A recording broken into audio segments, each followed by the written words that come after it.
terutama PT Timah.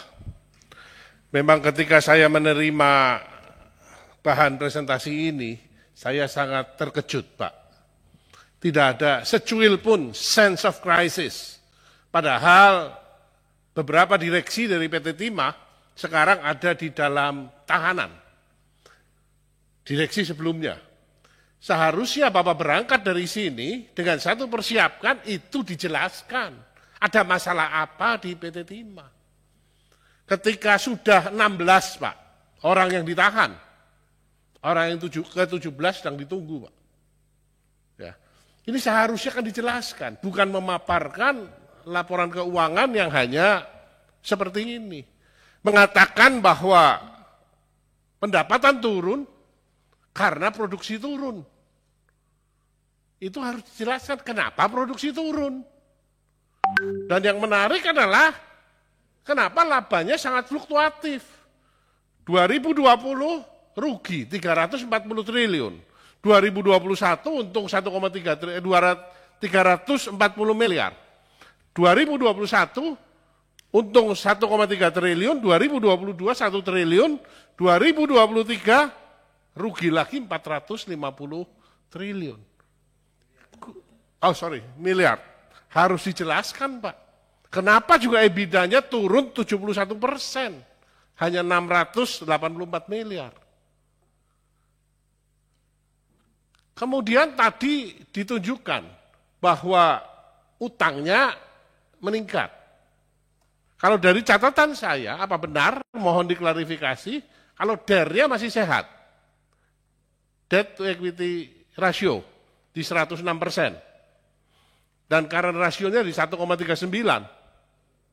Tapi saya sangat terkejut sama dengan rekan Darmadi Durianto.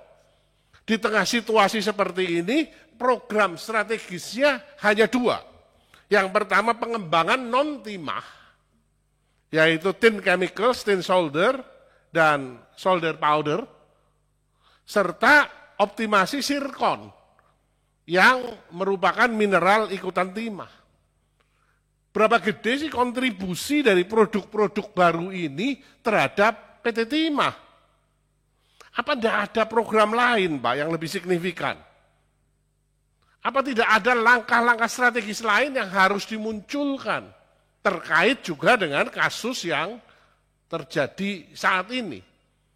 Kita tahu harusnya kasus di Timah berangkat dari temuan direksi atau komisaris. Tapi yang muncul adalah Kejaksaan Agung yang mulai Desember kemarin mulai melakukan penelitian. Dan ketika mulai melakukan penelitian rame, yang menarik adalah jawaban Bapak kepada Bursa Efek.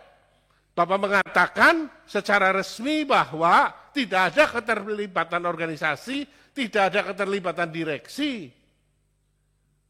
Berarti ada pembiaran ini, Pak. Wong buktinya direksi masuk kok. Ya.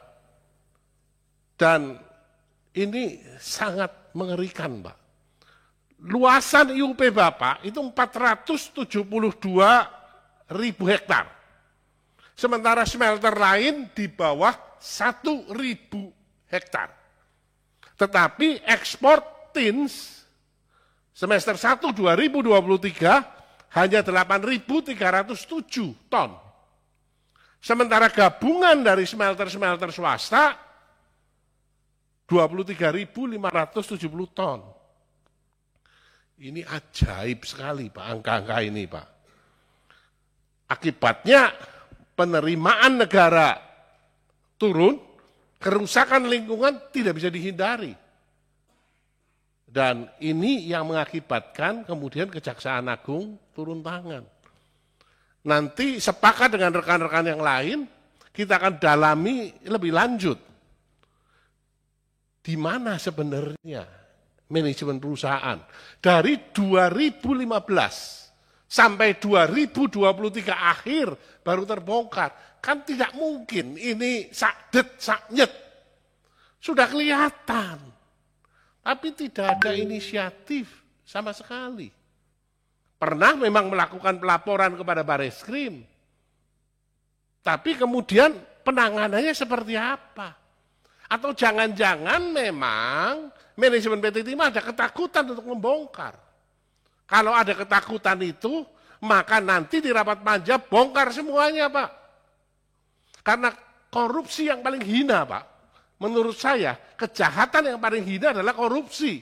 Yang kemudian hasil korupsinya digunakan untuk pamer, Pak. Menyakitkan sekali, Pak. Pamer kekayaan, pamer rumah mewah, foya-foya, sementara perusahaannya seperti ini. Kalau kita tidak lanjuti lebih lanjut, kita bisa tanyakan di mana peran komisaris sebagai pengawas, di mana peran holding. Rasanya kita di Komisi 6 kaget, tahu-tahu ada masalah seperti ini. Kalau rutin dilakukan update, kalau memang Bapak mengalami kesulitan, seharusnya kan ceritakan dengan kami. Sehingga dukungan politik bisa kami berikan. Tidak terjadi hal-hal seperti ini. Dan tolong nanti di panja, Pak, juga dipikirkan, Pak, apa inisiatif strategis yang diusulkan oleh manajemen saat ini untuk membantu kejaksaan, untuk menelusuri aset tracing, supaya kejaksaan benar-benar bisa menerapkan TPPU. Ditelusuri itu, supaya paling tidak sebagian dari kerugian negara bisa kembali. Dan kedepannya PT Timah bisa kembali menjadi perusahaan yang menguntungkan. Terima kasih. Assalamualaikum warahmatullahi wabarakatuh. Waalaikumsalam. Berikutnya Pak Husni, silakan Pak. Terima kasih pimpinan. Assalamualaikum warahmatullahi wabarakatuh. Yang saya